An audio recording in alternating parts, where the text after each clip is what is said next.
الله ربي والإسلام ديني ومحمدا رسول الله.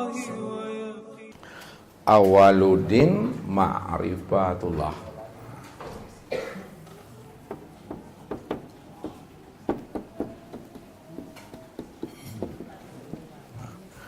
Awal agama itu adalah mengenal Allah. Ya. Kalaulah awal agama itu mengenal Allah, lalu yang menjadi sebuah pertanyaan kita, mana yang dikatakan agama, ya, dan bagaimana pula cara kita mengenal akan Allah. Nah. Jadi kita mesti paham dulu agama itu yang mana, ya. Yang dikatakan agama itu Bapak Ibu ya, adalah iman. Yang kedua Islam. Tiga adalah tauhid. Yang keempat adalah ma'rifat.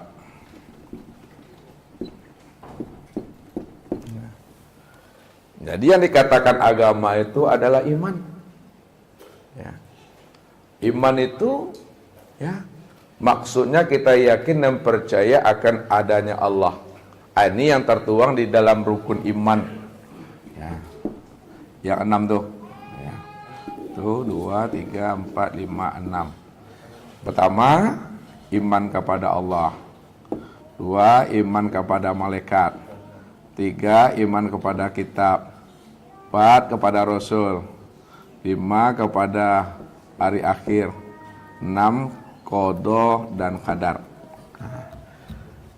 Jadi yakin dan percaya kita akan adanya Allah. Itu yang tertuang dalam rukun iman.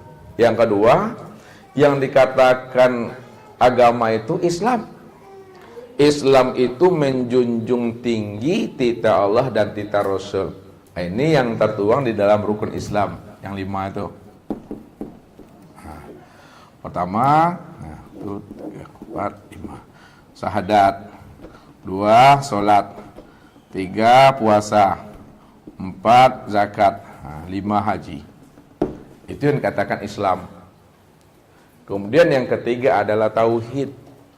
Jadi yang dikatakan agama itu adalah tauhid.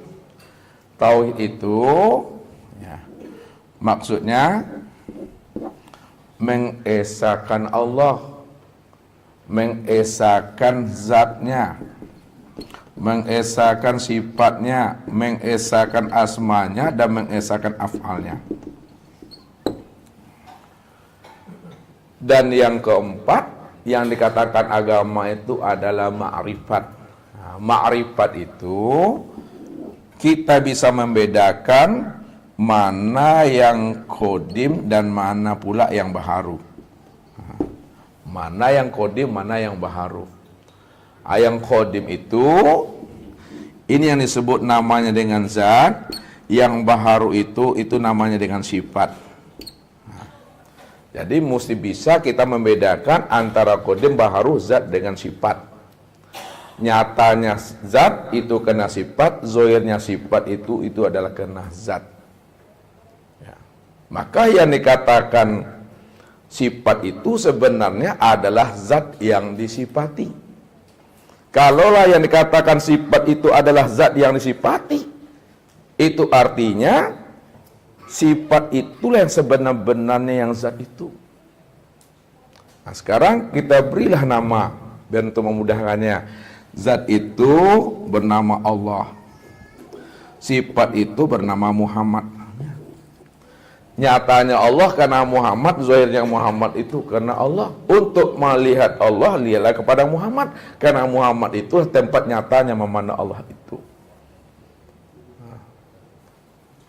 Itu namanya ma'rifat.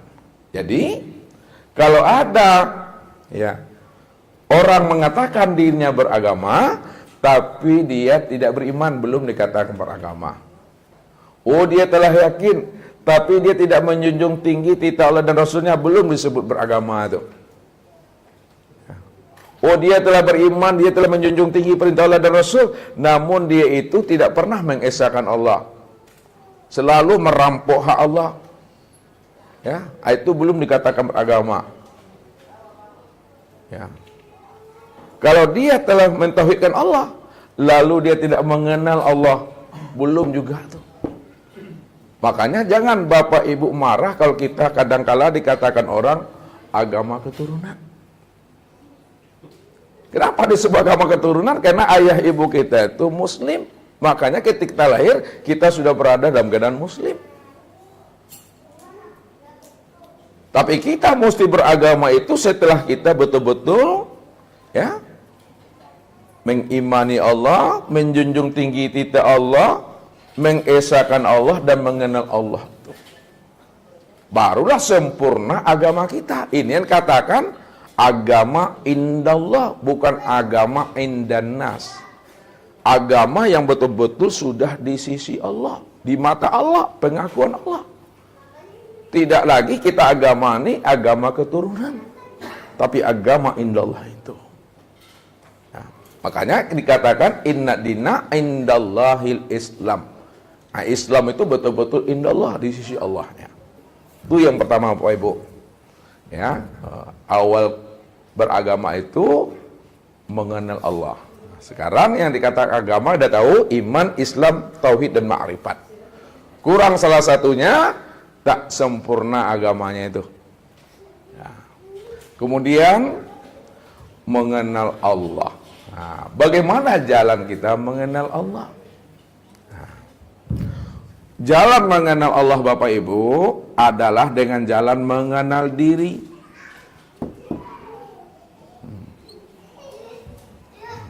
Jadi jalan mengenal Allah itu mesti mengenal diri. Apa sebabnya mengenal Allah itu mesti mengenal diri? Siapa diri kita ini? Nah, dikatakan al-insanu siri wa ana sirahu.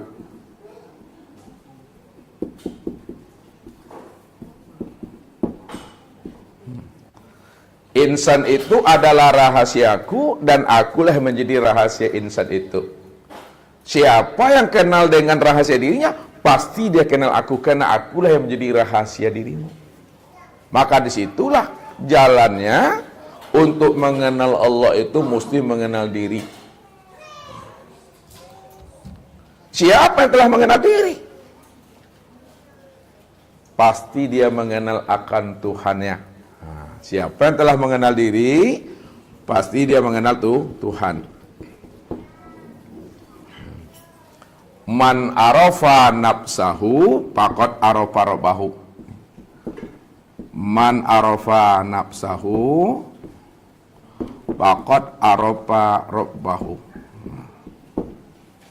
Siapa yang telah mampu mengenal akan hakikat rahasia dirinya, faqad arafa rabbahu, maka sungguh ia telah mengenal akan Tuhannya. Siapa yang telah mengenal Tuhan? Dengan jalan mengenal diri, ketika itu binasalah dirinya. Binasa diri. Binasa itu artinya karam, mati. Man aropa robbahu pasadal jasad. Man aropa robbahu pasadal jasad.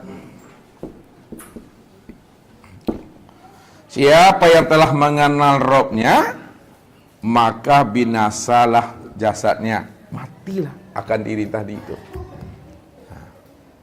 Siapa yang telah mati jasadnya, telah fanah jasadnya, telah lenyap dan telah hilang setar sirna dirinya, maka ketika itu betul-betul nyatalah Tuhan itu. Baru nyata Tuhan itu. Ini yang dikatakan oleh Allah, la ilaha illahu kullu syai'in halikun illa wajahahu.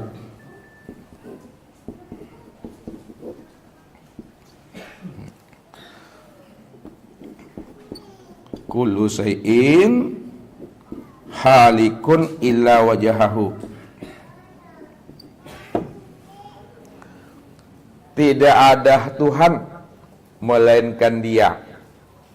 Kullu syai'in halikun, tiap-tiap segala sesuatu hakikatnya itu adalah binasa, halik. Hakikatnya itu fana, hakikatnya itu tidak ada. Kalaulah hakikat segala sesuatu itu tidak ada, binasa dan fana, maka siapa yang ada? Illa wajhahu. Yang ada secara mutlak itu tiada lain adalah zat semata-mata. Makanya ketika diri kita telah binasa, diri kita ini telah karam, maka nyatalah Tuhan di situ. Kalau memang Tuhan itu telah nyata, apanya yang nyata? Kemana tempat memandang nyatanya Tuhan itu? Yang nyata itu daripada Tuhan, nyata zatnya, nyata sifatnya, nyata asmanya, dan nyata pula af'alnya. Jadi cuma Tuhan yang ada. Ya, kalau Tuhan yang ada tentu dia nyata, dia wujud. Yang nyata dan yang wujud itu adalah zatnya, sifatnya, asma dan af'alnya. Lalu kemana tempat memandang nyatanya zat, sifat, asma dan af'al? Tempat memandang nyatanya zat Allah, sifat Allah, asma Allah dan af'al Allah itu, tempat memandang nyatanya itu, itulah kepada insan. Kepada insan. Kalaulah tempat memandang nyatanya zat, sifat, asma dan af'al Allah itu pada insan, lalu kita lihat nyatanya zat Allah pada insan, ini yang disebut namanya dengan sir. Makanya dikatakan rahasia diri insan itu tiada lain adalah nyatanya zat itu. Al-insanu siri wa ana sirruhu. Insan itu adalah rahasiaku, akulah yang menjadi rahasia insan itu. Yang kedua, ya, tempat nyatanya memandang sifat Allah kepada insan, nyatalah itu pada ruh. Maka ruh itulah yang dikatakan nyatanya tempat memandang sifat Allah. Maka di situ dikatakan ruh itu artinya rahasia wujud hu. Rahasia wujud Allah tuh. Sifat yang 7 pada diri Bapak Ibu tuh. Mana sifat yang 7 pada diri Bapak Ibu tuh? 4, 5, 6, 7. Yang pertama adalah sama. 2 adalah basar. 3 adalah kalam. 4 adalah ilmu. 5 adalah kudrat. 6 adalah iradat. 7 adalah hayat. Tuh. Makanya ruh kita itu adalah nyatanya sifat Allah tuh. Nah, kemudian asma Allah. Nah, asma Allah ini nyata pada insan, itulah nyata dia pada hati. Dan yang terakhir, nyatanya af'al Allah pada insan itu betul-betul nyata terlihat pada anggota tubuh.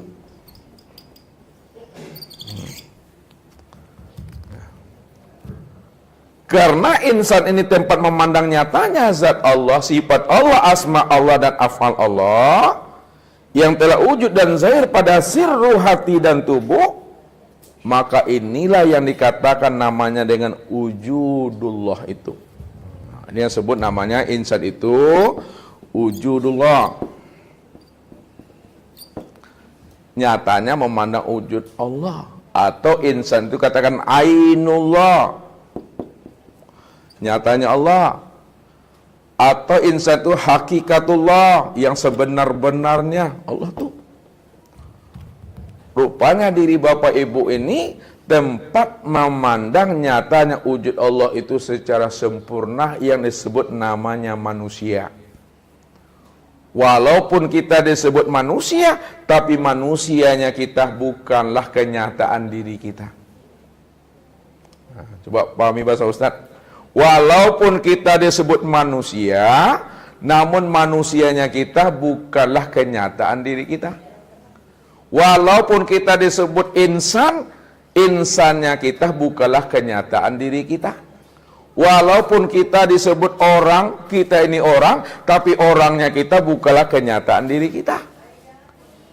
Kalaulah orang, manusia, insan, itu bukan kenyataan diri kita, lalu kenyataan siapa? Itu tiada lain adalah kenyataan untuk memandang nyatanya Allah. Disitulah dikatakan Allah.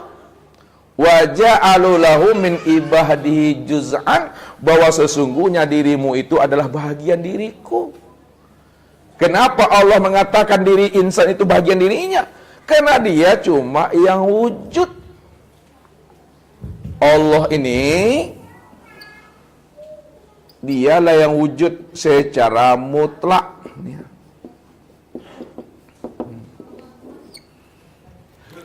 Jadi wujud Allah secara mutlak itu maksudnya Bapak Ibu, tidak ada wujud yang lain selain daripada dirinya. Kalau masih ada juga wujud yang lain selain dirinya, maka tidak dikatakan wujudnya mutlak tuh.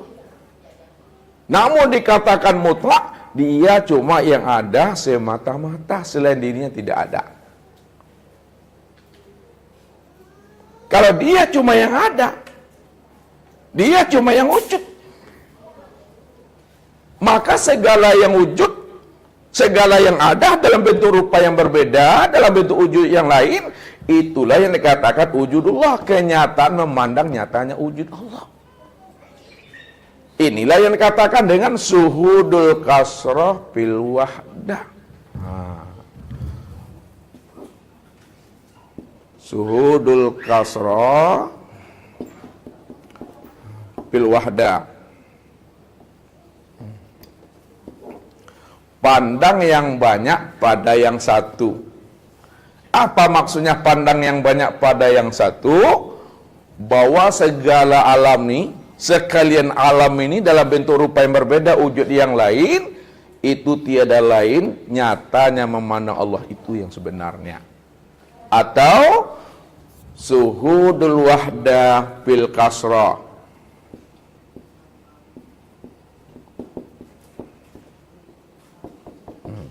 Suhudul wahdah fil kasrah, pandang yang satu pada yang banyak.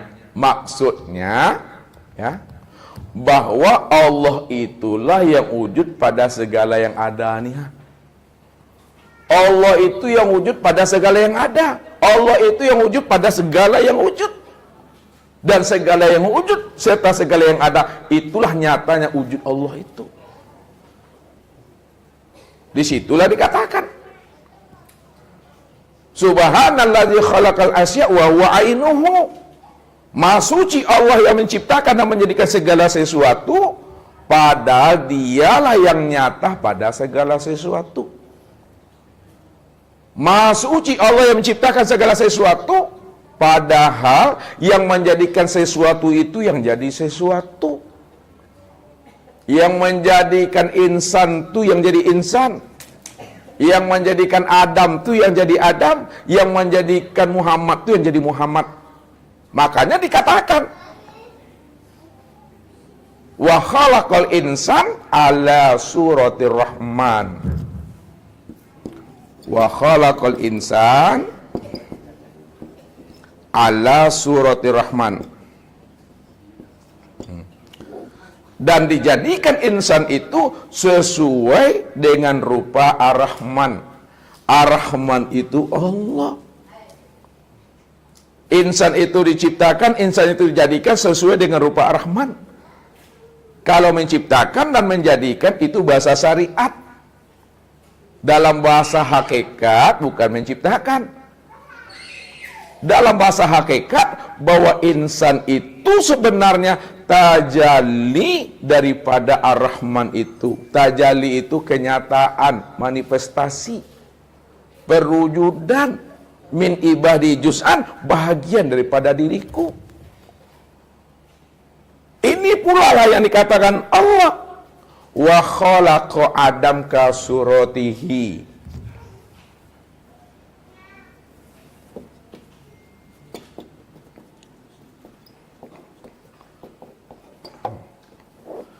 Dan dijadikan Adam itu sesuai dengan gambaran rupanya.